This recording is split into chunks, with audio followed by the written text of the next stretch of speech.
Nilikimbilia pale kwa nguvu zote. Nilimvuta mama mmoja aliyekuwa ndani ya gari. Nilimtoa nje. Alilia kwa uchungu akiniambia kwa sauti ya majonzi, huku akikazia na kunyoosha mkono wake kuelekea lile gari lilokuwa likiwaka moto. Akasema, mwanangu bado yumo ndani. Mwanangu, msaidie. Nilihisi damu yangu imeganda. Nilijua siwezi kumwacha mtoto ndani ya moto. Lakini je, ningeweza kulisogelea gari lile ingali tayari lilikuwa likiwaka moto? Nilijaribu kurudi tena, lakini moto ulikuwa mkali mno. Nilijaribu mara 2, lakini nikashindwa. Lakini sikukata tamaa na kuishia hapo, kwani dhumuni langu lilikuwa ni kumwokoa mtoto yule. Ndipo wakati sijafanikisha swala la kumwokoa mtoto yule, niliwaona polisi wamefika. Nilizani wao wamekuja kusaidia, kumbe waligeukia upande wangu. Waliniona nikiwa kwenye mlango wa gari, wakaja haraka. Kabla sijajieleza wakiniambia niache kile ambacho nakifanya, sikuwasikiliza, kwani lengo langu lilikuwa ni kumwokoa mtoto yule ndani ya gari. Maskini binti wa miaka 2-3 hivi ambaye nilimshuhudia mwenye rangi ya dhahabu akiteketea katika gari lile lilokuwa likiwaka moto. Kelele zake na sauti alizokuwa akipiga ziliumiza moyo wangu mithili ya moyo uliotobolewa na msumari, lakini nilishindwa kufanya chochote kwa sababu tayari nilikuwa mikononi mwa maafani. Nilipogoma kuacha kile ambacho nilikuwa nakifanya, walinipiga kwa vilungu kwenye magoti na viwiko vya mikono. Nikalegea, nikaanguka, wakanipiga pingu mkononi. Lakini kilichoniumiza ni sauti ya mtoto yule mdogo iliyokuwa ikitoka ndani ya gari lile. Bila kujua ni kwa nini wananifanyia vile, walinipiga pingu na kuondoka na mimi hadi kituoni.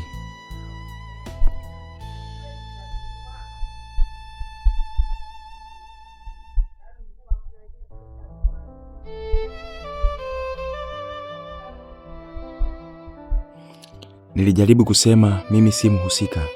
Nilikuwa namsaidia mama na mtoto wake, lakini hakuna aliyenisikiliza. Walinipeleka kituoni kama mhalifu. Habari zikafika mtaani kwetu.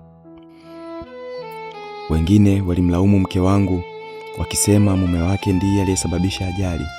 Majirani wengine walipiga kelele mitaani wakisema mimi ni hatari. Wengine walisemezana kwamba nilihitaji kutoa kafara familia ile kwa sababu ya maisha yangu magumu, ili mradi nifanikiwe katika maisha yangu. Maskini, nimeingia katika makosa ambayo hata sijui ningesema nini. Mama wa mtoto yupo hospitali, sijui ni nani atakuja kunitetea.